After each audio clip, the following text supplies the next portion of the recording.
Did you know that life coaches are needed now more than ever? I'm Frank Macri, founder of Thriving Coach Academy. I've trained over 1,000 coaches and helped them launch their own successful coaching businesses. If you want to make an incredible income and impact as a coach and have a lot of fun doing it, I'll show you exactly how to get it done. This is Life Coaching Secrets. What's up, coaches? In this episode, I am going to talk about decision making. I'm going to talk about how to make smart decisions and what gets in the way of people making decisions in their life. Now, I know that I haven't been on the podcast for a while, so this is really exciting to be back. I am recording from my new home in Raleigh, North Carolina. As you may know from previous episodes, I recently moved across the country from Seattle to Raleigh. Raleigh is a city on the East Coast of the USA, and this is the 6th place that I have ever called home. I grew up in New York, then I went to Boston for college for 4 years. I lived in China for a couple of years. I've lived in Vancouver, Canada. And then I moved to Seattle, and now here I am in Raleigh. Now, aside from that, we have had so many coaches that have been crushing it over the past few months in the academy, getting results like I have never seen before. I want to give a shout out to Amal, who's one of our newer coaches. She just got started a few weeks ago, and she is living in Abu Dhabi. And it's so exciting to see the number of international students that we are getting in TCA and just doing so well with their coaching businesses. So what's been on my mind lately is decision making. And this episode's going to be extremely helpful for you because I'm going to give you some questions that you can ask yourself to make you become better at making decisions. And also questions that you can ask clients who are struggling with decisions in their lives. Now, inside the academy, we have a deep dive on the topic of decision-making coaching. So this episode, I'm going to go deep here, but we're just going to scratch the surface compared to what we cover in the academy. Now, a lot of you are not making decisions in your life. A lot of you are avoiding making decisions. So I want to talk about the importance of decisions and why they can be so hard to make at times. Now, in life, we are not taught how to make decisions. So most people end up avoiding decisions altogether, or they take a really long time to make them. So I want you to check in with yourself right now. Would you say that you are a decisive person? Do you see yourself that way? So if you see yourself as an indecisive person, if you see yourself as someone who struggles to make decisions, if you think, well, I'm just terrible at making decisions, I hope this episode supports you in seeing yourself as a more decisive person and perhaps even becoming more decisive. Now, I believe that decisiveness is one of the most important leadership qualities. It's essential to be decisive as a business owner. So perhaps through this episode, as you're listening, you can start trying on the thoughts, I'm capable of being decisive. I'm capable of making decisions and having my back. I can make great decisions. I can make fast decisions. Just try on some of those thoughts as we go through what I'm going to share with you. Now, moving across the country, let me tell you, y'all, I'm going to let the y'all out a little bit more now that I'm living in the South. It took a lot of decision making. The entire process from deciding to move to actually getting all settled in my place, it took about 2 months to get everything situated. And in that period of time, I had hundreds of decisions to make. Now, I'm not foreign to the idea of just packing up and moving to a new place. As I shared earlier, I've lived in many different places. I think perhaps the most extreme move was when I was in my early 20s when I decided I'm leaving everything and I'm going to China. Now, deciding to move at all these phases of my life, it's always been really exciting, but there's also been a lot of challenge. There have been very difficult decisions to make. And what I've learned is that the hardest decisions that we make in life are also the ones that transform us the most. And if there's one thing that I want you to take away from this episode, it is that The hardest decisions that you make in your life are also the decisions that transform your life the most. Now, a decision can only have two forms. You can either have an open decision or a closed decision. Now, an open decision is a decision that you haven't completed making yet. You're not yet sure what you want to do. You're still thinking about it. It's incomplete. A closed decision means that you're either a yes or a no, and you followed through with that decision. And the follow through part is key because you can decide on something, but if you haven't followed through on that, it's still an open decision. So just thinking about a decision you want to make does not count. It gets you nowhere. It's like when people say, yeah, I've decided I'm going to write a book, but they don't write the book. Right? The decision itself is still open. Or when people say, I'm going to start a coaching business, but they don't actually move forward and get trained and move forward with that. It's just hot air that's coming out of their mouths. So you might wonder, what's the big deal of having open decisions? Like, why is that even a problem? Let me tell you, when we have open decisions in our lives, they take up space in our brain. They drain us and they will fatigue you. Life gets a lot heavier when you have a lot of open decisions piling up. Life gets lighter though when you can make decisions, close decision loops. Give yourself a yes or a no and follow through on that. Now, one of the biggest challenges that people have in life is they are hanging out in the land of maybe. And this is a terrible place to be. Maybe I'll ask that person to date me. Maybe I'll quit my job. Maybe I'll go move to a new city. So they're not sure what they want to do, or they're hemming and hawing about a lot of decisions. They're sitting on the fence. They're dwelling on an idea. They're processing decisions that are on their mind. When you have a lot of open decisions, they sit in your brain and they keep you from showing up at your best in all areas of your life because your brain is using energy trying to figure out what to do. So when I say being in the land of maybe, this can have many different forms.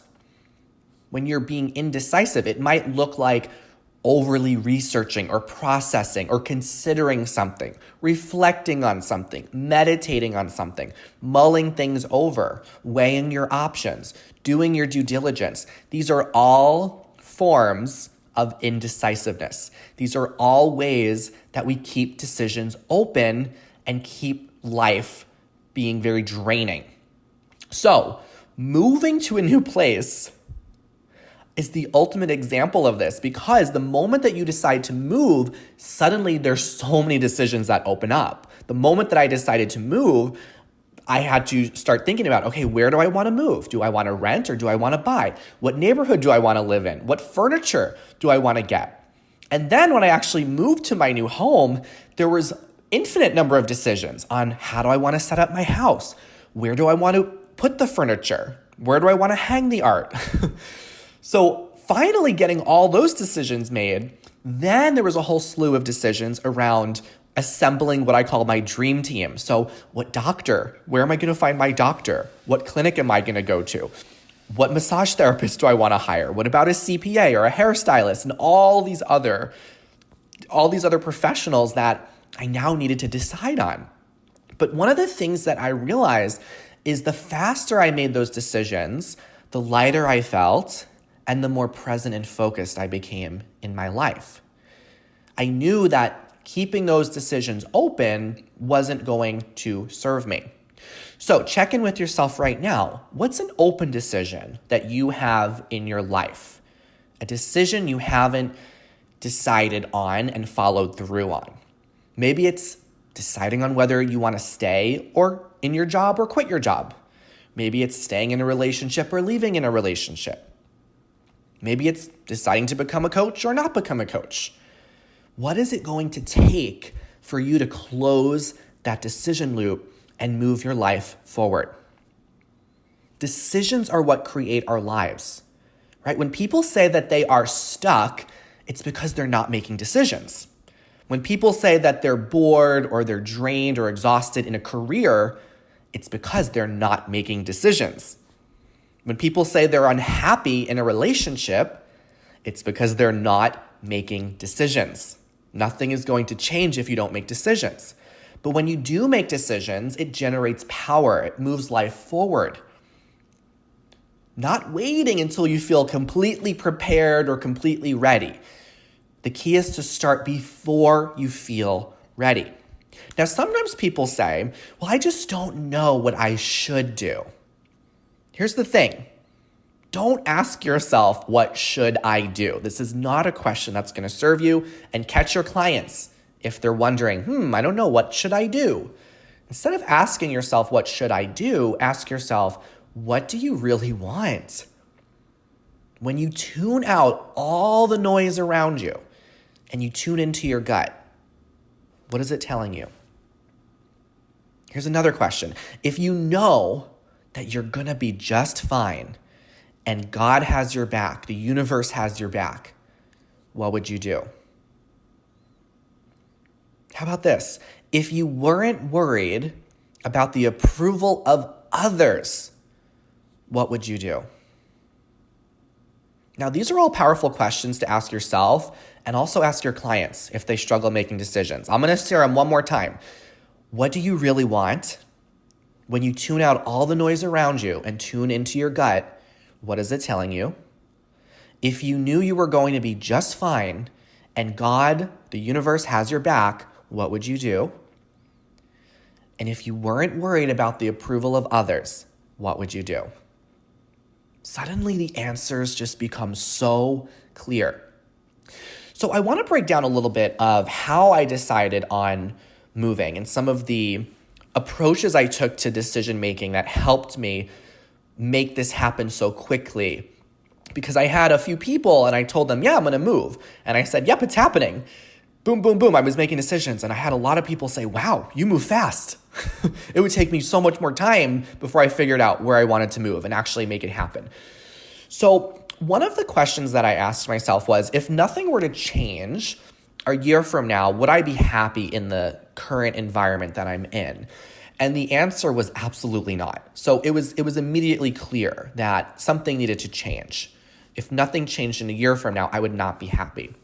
So I decided that I knew I wanted to live somewhere differently and I was going to explore all these cities. I had everything planned out where I was going to hop around from city to city. But once I got to Raleigh, something clicked. And it was as simple as realizing, I like it here. So if you find something and you like that thing or you like that person, right, you can just go and pursue it. You don't need to burden yourself with doing all this research or doing all this due diligence. Now, I know that sometimes people think, well, it's responsible to do a lot of research and do your due diligence. But what I think is that what's irresponsible is procrastination, delaying your life from moving forward. So what I did to honor that is I gave myself a very confined time frame on how long I was going to give myself to make the decisions. And it was like one day. I gave myself one day after I decided on Raleigh. I had one day I was going to pick a neighborhood. And then once I picked the neighborhood, I decided I'm going to give myself one day to pick a building in that neighborhood that I want to live in. And every single day I was making decisions and moving forward. So it's about keep deciding, keep going, keep doing, keep taking action. Now listen, this was not easy. This was incredibly uncomfortable for me. I really needed to stretch myself to just keep making those decisions. But every time I made a decision, I felt so much lighter. I could feel my life was moving forward. So one of the other keys to making decisions that helped me is the place that I made the decision in my body. So let me explain that a little bit. I made decisions from my heart and my gut instead of my head. So when you're thinking about the decisions you have right now, when you consider those decisions, where are you currently trying to make that decision from? Because our head is going to produce fear. It's going to produce excuses because our fears live in our head and they just want to create comfort. They want to keep things the same. They want to keep you in your comfort zone. But when you can tune into your heart and your gut, right, that's really where the answers lie. Now, when you make decisions and honor what your heart says, when your gut says as well, your head's going to freak out. It's going to say, but wait a second, what about this? What about that? It's going to give you all these different fears. But you know what? That just goes away. It goes away. That voice in your head calms down. And eventually what happens is you train yourself to start having that self-trust. When I was deciding so quickly on this move, my head was freaking out the whole time. And I just kept giving my fears that assurance by saying, everything's going to work out. Everything's going to be just fine. We got this. We're going to be okay. So when is the last time that you trusted your gut and everything worked out? Think about that. What did it feel like in your body when you just felt in your gut, right? What was that experience like for you, that gut feeling? Do you remember what that was like? Because our gut is always there to guide us, but you ignore it when you let your head get in the way. Now, I realize that you might hear this and think, well, yeah, what about the times when you trust your gut and things don't work out? What about those decisions that I've made in the past and I've regretted those decisions? So this is where it gets juicy, y'all. Are you ready? Here's where I'm going to go really deep, and I'm going to perhaps even challenge you if you're up for it. All those things that you think didn't work out in the past because of the decisions you made, they actually did work out, just not in the way you expected it to. It worked out in the sense that you were able to learn something that you needed to learn. So here's what I mean by this. You can look at your past decisions and you could decide that those were mistakes or those were lessons, and the choice is always yours. So when you label your past decisions as mistakes, it makes it harder for you to move forward in your life because you worry that you're going to keep making mistakes. But when you label your past decisions as lessons, it makes it easier to make decisions moving forward. You will find a way to grow no matter what decision you make. You look for the opportunities that came out of all those decisions from your past. You look for the ways that all those decisions made you a stronger person. Now, when people say, well, I just don't know, I'm so confused, I don't know what to do, this is a really hard decision, I want you to realize that decisions are not hard. Decisions are neutral. It's our thoughts about decisions that make them hard. It's the thoughts. What if this is the wrong decision? What if I regret it? So you're not confused. The decision isn't confusing. You're just afraid of making the wrong choice or making a choice you regret. But here's the truth about that. When you consider a wrong decision or a right decision, well, what makes a choice wrong? What makes a decision right? You want me to tell you? Because I'm going to tell you. What makes a choice wrong? You labeling it as wrong. There is no such thing as a wrong choice until you decide to label that as a wrong choice. So how do you make a right decision? You label your decisions as right. So what if you decided on the rightness of all of your decisions before you even make them? I want to say that one again. What if you decided on the rightness of all your decisions before you even make them? You know what would happen? You would only make right choices. You would start telling yourself, I'm making the right choice. How do I know I'm making the right choice? Because I know I'm going to grow from it. I'm going to learn from this. It's going to teach me something. So have you ever regretted learning something? When you think about that, right? Have you ever regretted learning something? No, because the two are not compatible. It's like how you can't be depressed and grateful at the same time, right? You cannot regret learning something because once you're learning something, it's evolving you. It's improving your life. So I used to be someone that had a lot of regrets and I questioned myself quite a bit. Now I don't have a single regret.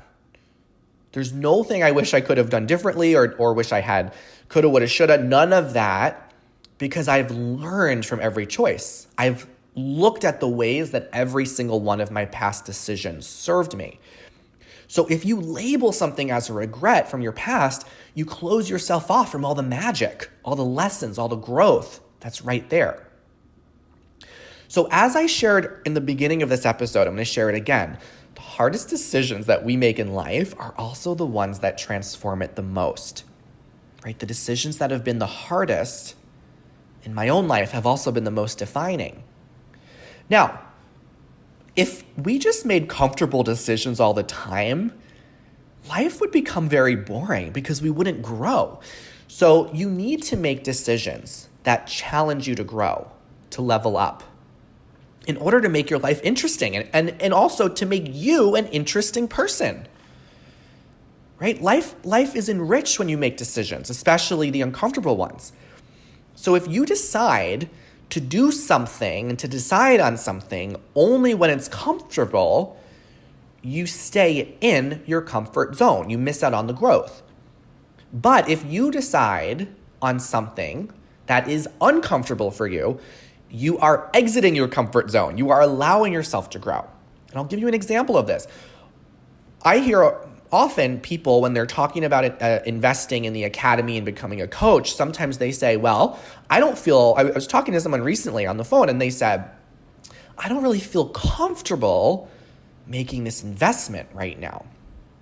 Now, those of you that know, the academy is not a cheap program because we're not a crappy program, right? This is a serious investment that people are making. And I remember I asked this person that was looking to enroll, I said, well, are you looking for this decision to be comfortable? Is that why you're becoming a coach? To live a comfortable life? And she said, well, no, I want to grow. I want to expand my life. So if you're someone who values growth, which I know all of you listening to this, you value growth, start seeing how you can make uncomfortable decisions and not wait for a decision to feel comfortable before you make it. Waiting for a decision to feel comfortable is the same as deciding to play small. So if you're looking to become a coach, it's either deciding yes or no. And the beautiful thing that happens is a huge weight gets lifted once you get started. And I've experienced this on many admissions calls with those that are enrolling. There's a lot of discomfort. There's a lot of fear. There's a lot of anxiety that comes up in the moment. But then once the enrollment happens, once the tuition is cleared, once your account is created, it's like their whole body relaxes. I can hear it over the phone. Decision's made, and now they just get to move forward and enjoy all the benefits of that decision. So the irony is that about all this is that when you have a fear around regretting something, when you have this fear like you're going to make a decision and regret that decision, so you just decide to not do anything, you end up missing out on life, and then that becomes the ultimate regret. But when you make uncomfortable decisions and you learn from those decisions, you live a life you never regret. Follow me here? So I want to end by saying that success loves speed. Success loves speed. It's the people who make decisions and follow through on those decisions that get ahead in life. The people that make decisions even when they don't feel ready, even when they don't feel prepared. And it's also the people that redecide on previous decisions that they've made that are no longer serving them, right? It's important to redecide on decisions you've made in the past. You must continue to choose your life on the regular. You may have decided to be in a certain job years ago. Would you redecide to take that job today?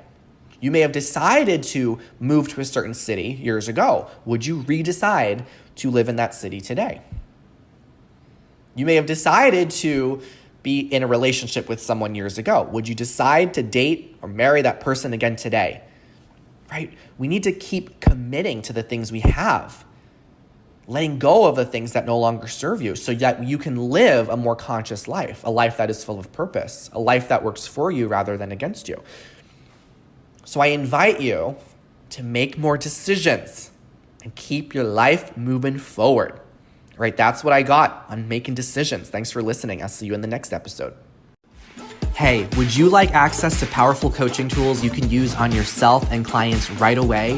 For being a listener of the podcast, I'm giving you a VIP guest pass to get a sneak peek into my coach training program. Inside, you'll learn our coaches' secret tool they use to transform their clients' lives. And you'll also get a training on how to launch a coaching business. Just head over to www.thrivingcoachacademy.com/VIP to get started. I'll see you on the inside.